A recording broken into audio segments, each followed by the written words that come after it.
Bonjour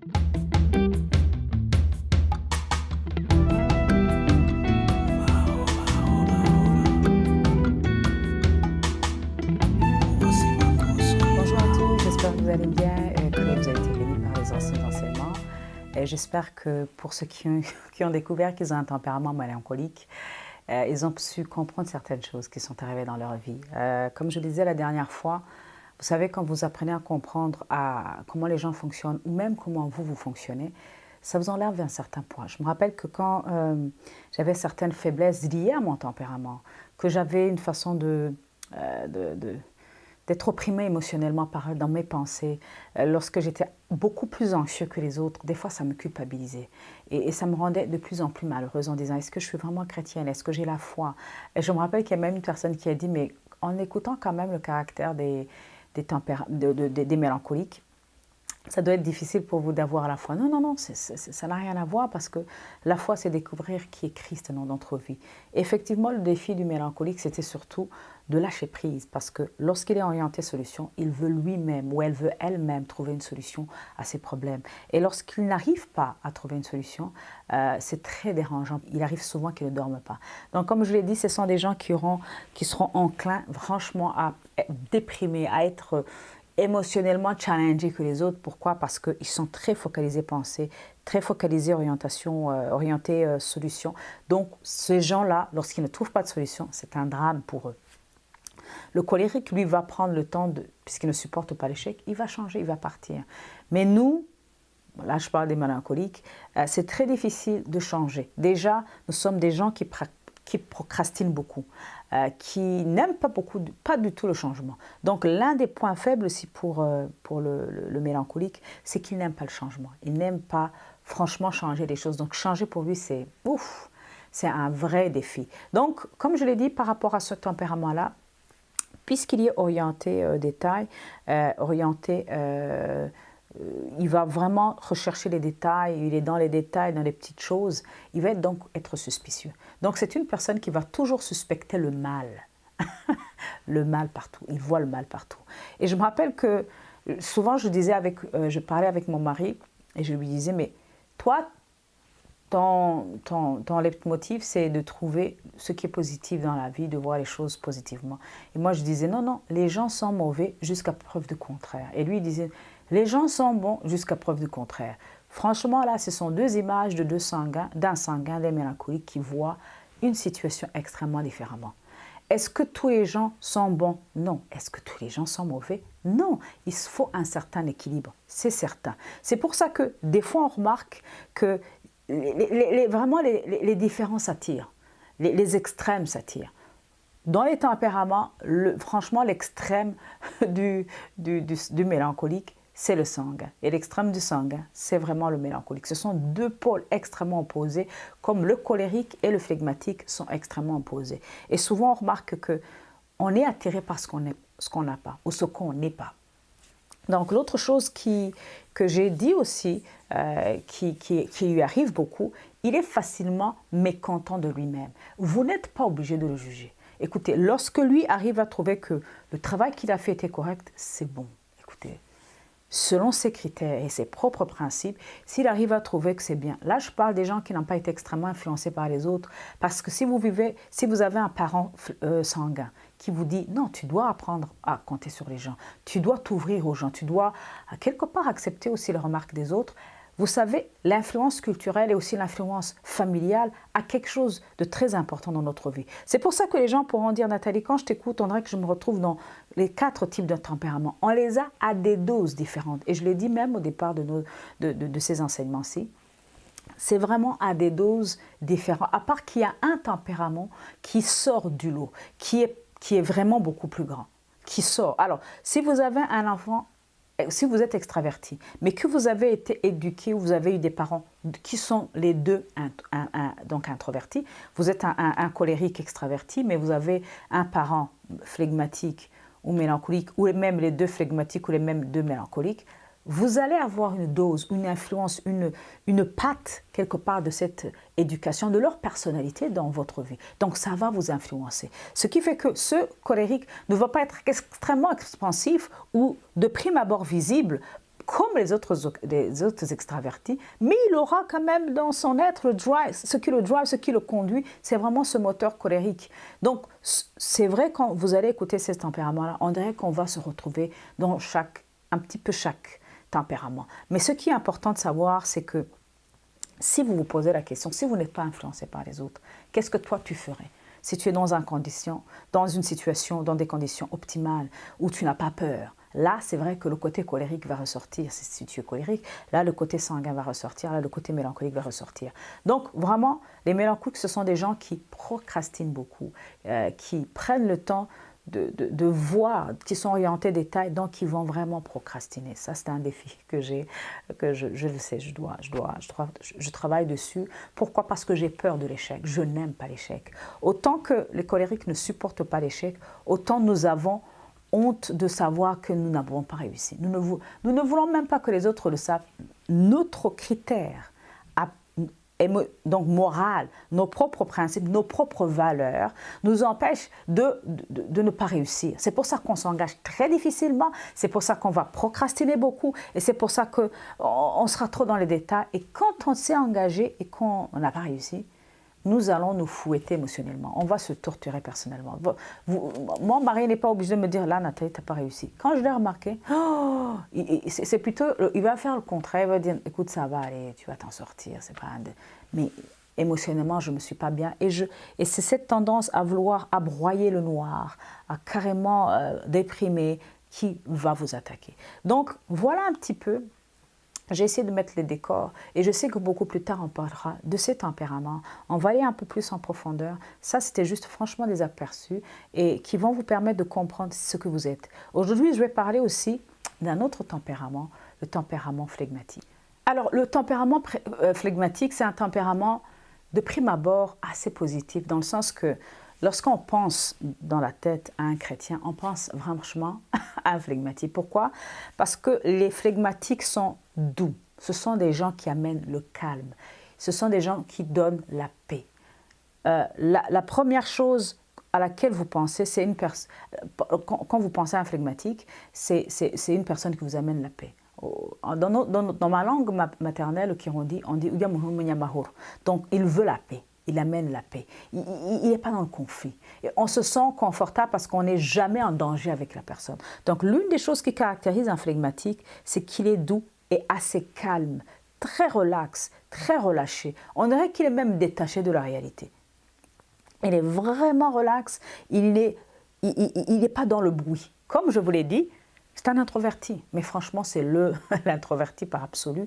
Lui, c'est vrai, il est orienté dans les relations. Lui, ce qui est très important, quand je le compare à un mélancolique, il est très dans les relations, vraiment ancré dans les relations, et il ne veut pas avoir de conflit avec les gens. C'est quelqu'un qui n'aime pas la confrontation. Il a horreur de la confrontation. Il n'aime pas se battre contre les gens. C'est vrai qu'il a ce côté aussi qu'ils ont en commun avec les sanguins. Les sanguins veulent faire du bien aux autres, veulent que les autres se sentent bien. Des fois, ils iront aussi dans le compromis, comme on en a parlé beaucoup plus tôt dans d'autres vidéos concernant le sanguin. Ce sont des gens qui sont orientés vers des personnes, mais qui vous donneront la paix. Ils vont même perdre pour avoir la paix. Même s'ils ont remarqué des choses et qu'ils vous remarquent que vous n'avez pas une oreille attentive, que vous n'êtes pas prêt à écouter ce qu'il va vous dire, il va vous laisser en paix. Vous cassez la gueule, en paix. Pourquoi? Il veut garder la paix, la relation de paix entre toi et lui. Donc ce sont des gens qui sont assez relâchés, très relax, mais qui ont un sens de l'observation, qui ont un vrai sens de l'observation. Lorsque vous vivez avec un flegmatique, vous pensez que cet homme, limite, c'est un objet qui est là, tu vois, il dérange personne. Donc, on dirait qu'il ne voit personne. Oh mon Dieu. Écoutez, enlevez-vous ça de la tête. Ce sont des gens qui sont de très bons observateurs. Parce qu'ils ont le temps de regarder puisqu'ils ne parlent pas. Ils ne fournissent pas d'énergie. Vous savez, quand vous parlez, vous fournissez un effort, quelque part pour quelque chose. Donc, le temps de se replier et d'observer ce qui vous entoure, vous n'en avez vraiment pas beaucoup de temps. Là, surtout, je parle pour les colériques et les sanguins. Mais un flegmatique par excellence, c'est quelqu'un qui va se retirer, qui vous regarde. Un mélancolique, lui aussi va se retirer, il va parler. Si vous lui posez des questions, lorsque vous posez une question à un mélancolique, il va vous parler franco. Vous savez, l'une des choses qu'ils ont en commun, les mélancoliques et les colériques, c'est de parler presque rudement. Ça veut dire, tu lui poses une question, il ne sait pas habiller, il ne sait pas, tu vois, il ne sait pas mettre... il n'est pas protocolaire aussi, le sanguin, plutôt le mélancolique. Il va vous dire crûment, il ne va pas vous le jeter à la figure, mais si vous lui posez la question, là, il va vous dire vraiment ce qui se passe. Il ne va pas mettre les gants.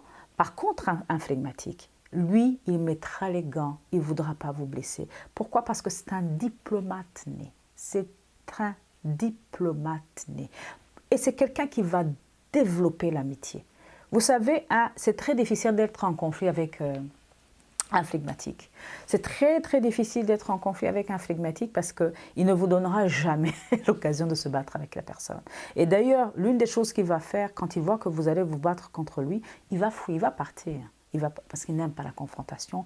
Et malheureusement, à cause de cela, ils ont comment dire, la mauvaise connotation d'être des lâches. Non, non, non, non, non. Sa paix est tellement importante qu'il ne supporte pas la confrontation. Alors que pour un colérique, oh mon Dieu, la confrontation, c'est quelque chose qui veut le rendre vivant. Pourquoi? Parce qu'il veut, son énergie, c'est d'amener la solution, de se battre. Les défis, c'est un plat pour lui. Il mange les défis, c'est pas un problème. Mais par contre, un colérique, mon Dieu, le défi, la confrontation, c'est l'horreur.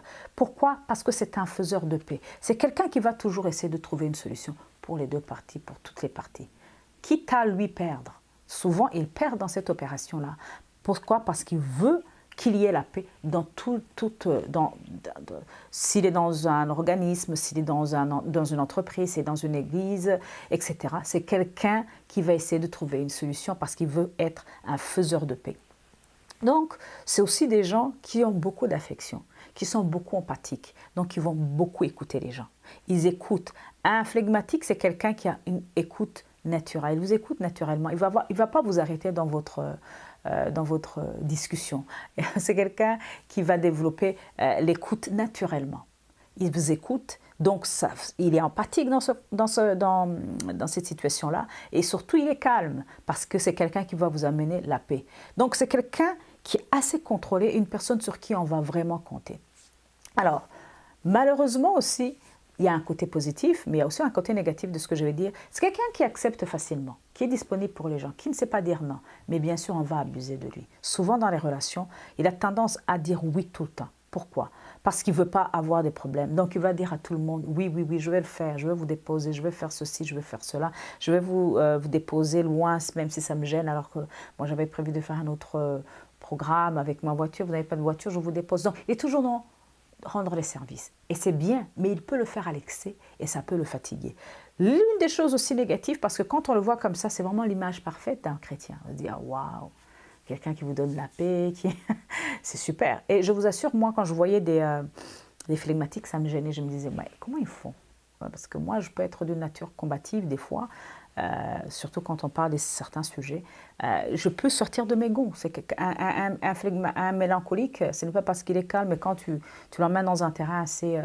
par exemple, de penser, de s'exprimer, là, il va y aller à fond. Et c'est pour ça que des fois, un mélancolique, une mélancolique, quand il lâche des mots, lorsque vous vous chicanez, vous avez des problèmes, ce sont des mots très durs. Donc, pourquoi? Parce que les mots chez lui, ils sont forts. Mais un phlegmatique, c'est quelqu'un qui est dans la paix en général. Il explose. Quand il explose mal, ça arrive, mais c'est assez explosif, c'est assez particulier. Mais c'est très rare. Alors, en général, c'est quelqu'un qui est souvent gêné, qui est très timide, qui n'aime pas s'exprimer, qui va s'entourer de plus de gens qui parlent. Parce que lui, dans ses amitiés, il va chercher les gens qui vont plus parler à sa place. Et puis, c'est quelqu'un qui a peur du changement. C'est une personne qui est capable de rester dans un statu quo, dans un travail qu'il n'aime pas, dans lequel il se plaint. Mais du moment que ça ne lui demande pas de déménager, de changer sa routine, il va y rester. Les autres vont le pousser à sortir. C'est pour ça que souvent, quand il est en couple avec un colérique, le colérique va l'aider à sortir de sa zone de confort, à pouvoir s'épanouir dans d'autres milieux, à pouvoir manifester son leadership différemment et ne pas rester dans un statu quo parce que vous savez, nous marchons de gloire en gloire. Donc, un phlegmatique va accepter de rester là pour toujours. Ça ne le dérange pas. Faire la même chose, ça ne le dérange pas. avoir la même routine, ça ne le dérange pas.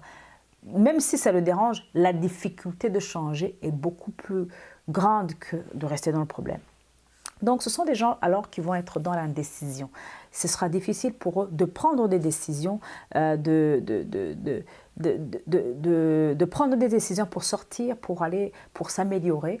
Et ce sont des gens aussi qui peuvent être pessimistes. Hein, parce que vous savez, quand vous prenez le temps de regarder, vous regardez les choses négatives, vous les remarquez. Donc ça, c'est vrai que c'est une chose qu'ils peuvent avoir en commun avec les mélancoliques. Ce sont alors des gens qui feront beaucoup de compromis. Pourquoi ?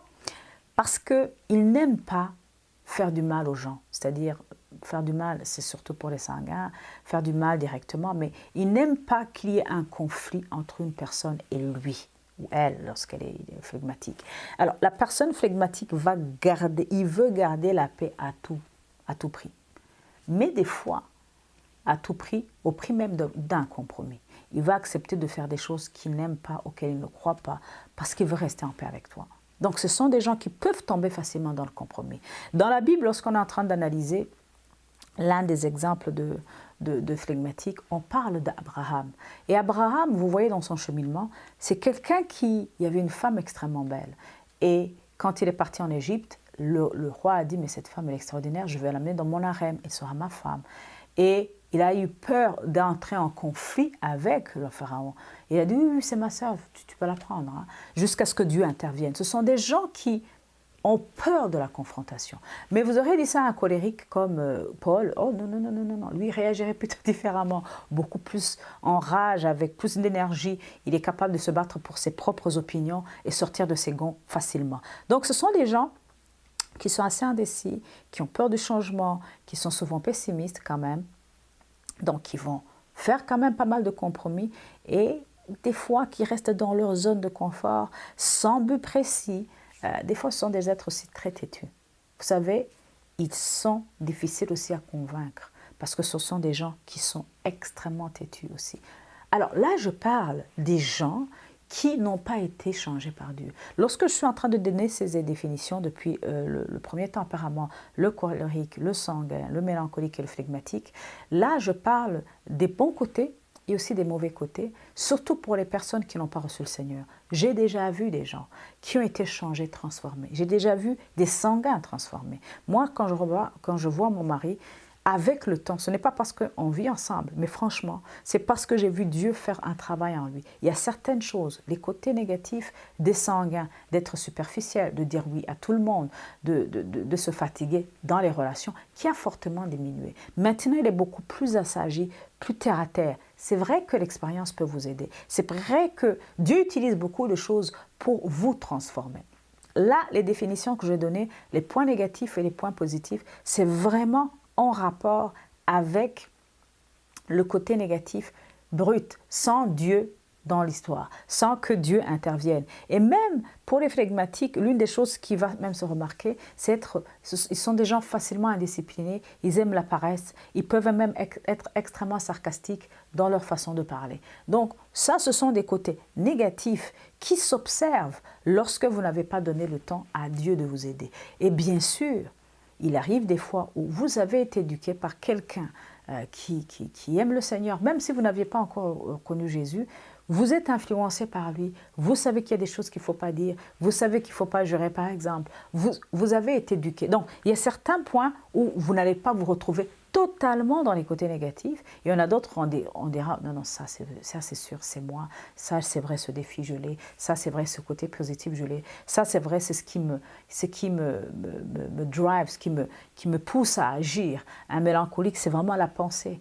C'est pour ça que souvent, lorsque vous avez des amitiés, ce sont des coups de foudre intellectuels que vous avez. C'est plutôt ça. Donc, quand des colériques se rencontrent, c'est vraiment des coups de foudre par rapport à des actions, à des choses à accomplir. Donc, moi, quand je parle vraiment des tempéraments maintenant, c'est par rapport au fait que Dieu ne nous avait pas encore changé. On parlera plus tard alors de comment Dieu va nous aider pour pouvoir changer.